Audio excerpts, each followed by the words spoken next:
he's not, then Vazquez gives him a hell of a go. This could be an interesting competitive fight.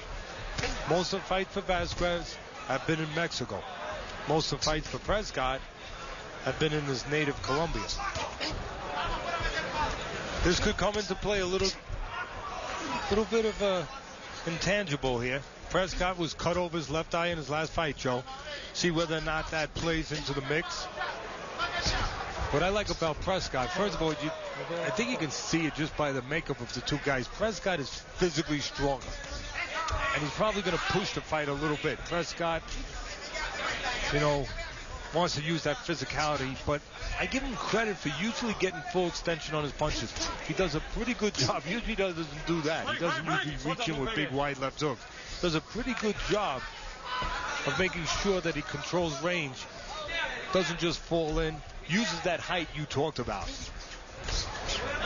Knows how to be tall. And Vazquez, he fights scared. Not in a bad way, but in a good way. Like he's on edge all the time. He's on the outside. He's using that long, skinny jab, and he waits for you to take a chance sometimes. And as soon as you do, as soon as you miss a little bit, then he's looking to pull the trigger. Prescott, big swinger with that right hand there, as Vazquez was able to get out of the way.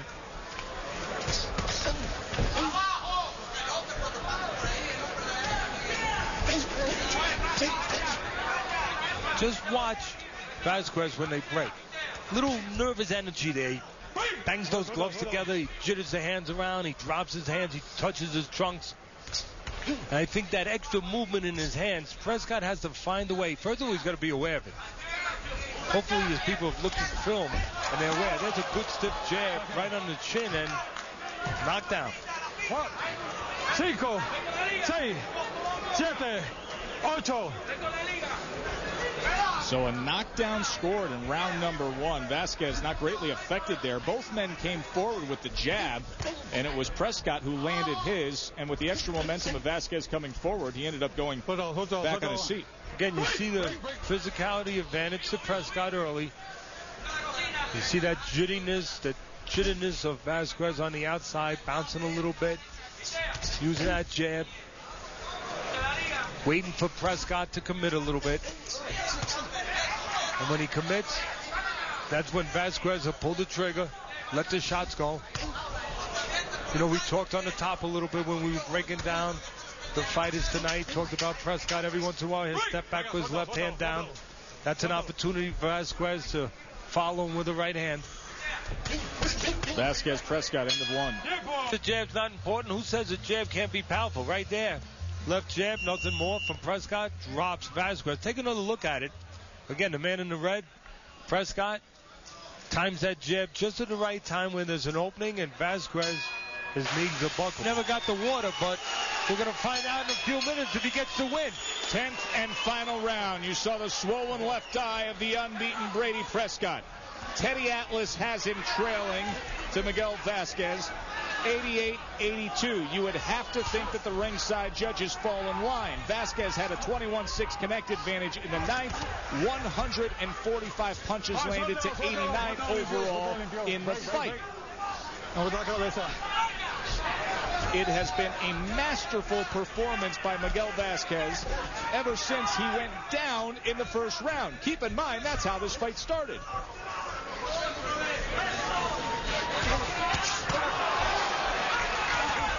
When I watch the fight, sometimes I think about, those little axioms, those little sayings that people a lot wiser than us made up for a reason. I think about the axiom, never judge a book by its cover. And I think about what I'm seeing here with Vazquez. You would have looked at him and judged him by his cover. You would have said, okay, Prescott, maybe competitive, but Prescott wins the fight. Well, a lot of chapters to the book of Vazquez. And a lot of tricks in those chapters. And Vazquez has shown them in a very subtle way. Vazquez came into this bout with 3 losses. 2 were to Saul Alvarez. The other one was to the current junior welterweight titleist, Tim Bradley. But they were all at the higher weight. He's been managed properly in the course of the past year. with the Capetillo team and Antonio Margarito. And now he has found himself. There was a stabbing left hand from off the hip from Vazquez, and just over a minute to go. Maybe just over a minute away from a signature win at this point in his career. He's only 22 years old and on the doorstep of an upset of an unbeaten top 10 fighter in the world. You know, he does unorthodox things, but he does effective things, Vazquez. Sometimes he'll shoot out. You said that hook came from the hip. You know, he'll shoot out the jab, he'll shoot the hook out, and as he's shooting it out, he's already moving his head.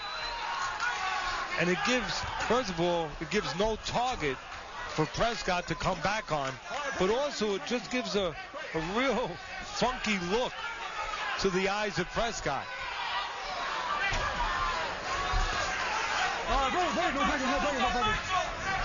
Prescott has been confused. He's been frustrated. And he has not been creative. Prescott has pretty much stayed the course. You know, he's tried, but he hasn't made any adjustments in that trying.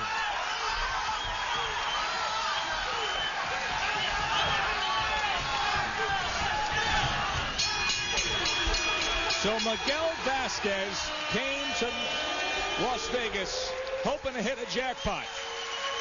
He may find out that he did just that in moments when we hear from the judges. Breidis Prescott, the punch track fight recap. And look at the jabs, 86 of 284. Total punches dominated there, 160 to 98. Teddy's scorecard. Remember, a 10-8 round to open things up because of the knockdown scored by Prescott. But then Vazquez starts to come after it and controls Teddy's scorecard, 98-92. What says Jake Gutierrez? Ladies and gentlemen, after 10 rounds of lightweight action, we go to the scorecards. We have a split decision. Here we go again. Judge Dwayne Ford scored the bout, 95-94 for Vazquez. Judge Dave Moretti scored the bout, 97-92 for Prescott. And Judge Jerry Roth scored the bout, 96-93 for the winner by split decision, Miguel Vazquez. The right guy won. The right guy won the fight, Miguel Vazquez. 97-92 for Prescott is hard to digest. Well, you know, that's one of the problems with